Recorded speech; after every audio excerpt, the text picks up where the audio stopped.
I don't think it tells us anything. I think Chelsea have played against a Man City side that have made 9 changes. Chelsea are in a rich vein of form with an excellent manager. But if they're under the illusion that best Chelsea has played the best Man City this season, besides when Frank Lampard was in charge, they're seriously misguided. And if they think that's an outcome that's been defined by these 2 games for the Champions League final, I think they're misguided as well. I mean, I'm sure they don't think that, but what it is it's bound to be a little psychological blow. It's 1 up. In fact, it's 2 up. They've beaten them twice in the last 3 weeks. You got to think, this is doable. Let's make it 3. Well, I think if you beat a team who are relevant, it gains winning football matches creates confidence and momentum, irrelevant who you're up against. But Simon's point is spot on. You are talking about a Manchester City side who played in the semi-final of the FA Cup and played in that game at the weekend that is nothing like the team that's going to play in the Champions League final. Nothing like. You know, you're talking about bringing Kyle Walker in. You're talking about bringing Foden in, Gundogan in, all these types, all the 7, 8 different players who are going to... So, although the Chelsea players might think, they're not stupid. They're not. They're looking at Man City bench, and we know. And the other thing that's quite clever, really, is that Chelsea have played this, and rightly so, because they're fighting for top 4. Chelsea have played that system since Tuchel's come in. The 3 at the back, the wing backs, the 2 holding players. Yeah, they played it twice against City in the semi-final and won. They've done it in the league. They've won. Now, what Pep can do, he's played 2 different systems against that. He can analyse both 90 minutes, and he can start looking at what he's going to do in the final. So in a way, you know what Chelsea are going to do in the final. We haven't got a clue yet what City are going to do. So I tend to agree with Simon on this, is that those games are more or less irrelevant to the mindset of the players going into the final. I mean, there's Dan, Manchester City fan. Sergio's just blown his chance to play any part in the Champions League final. Pep won't trust him on the big occasion. Anyway. He's got absolutely no chance of playing anyway. Yeah. You think, or you want, more accurately, Manchester City to win the Champions League final, as you said in your illustrious column over the weekend. Yeah. So not think, you want them to win. Yeah. Why so?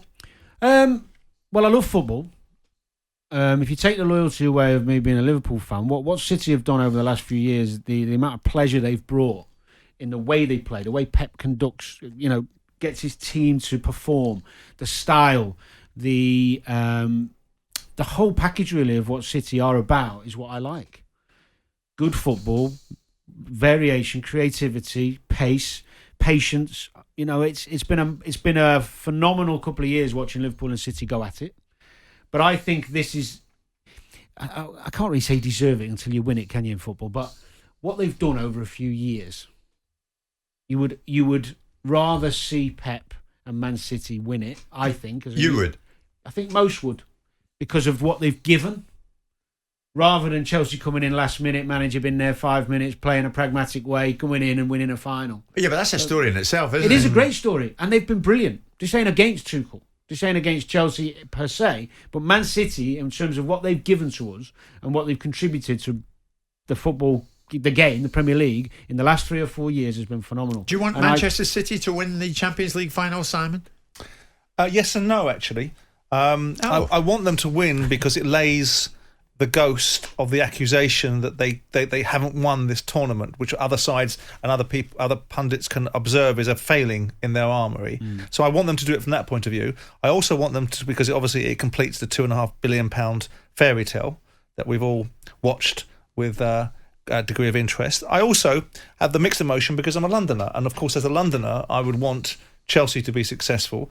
But from the point of view of watching the better team, I like the Tuchel story, like you said. Tuchel's not just come in and been pragmatic; he's been a revelation in terms of the way he's brought that team forward.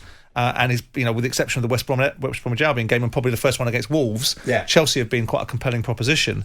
But I would like to see Man City win this Champions League, so it lays to rest some of the observations that get... And I think Man City have also been very responsible for dragging up the standard at times, because Liverpool were dragged up to a level of attainment last year, primarily because of Man City's performances the previous year. To avoid us having another eggy moment, you two have many on this very show, but should Aguero's penalty at the weekend and the failure of it, should the Panenka be consigned to the training ground?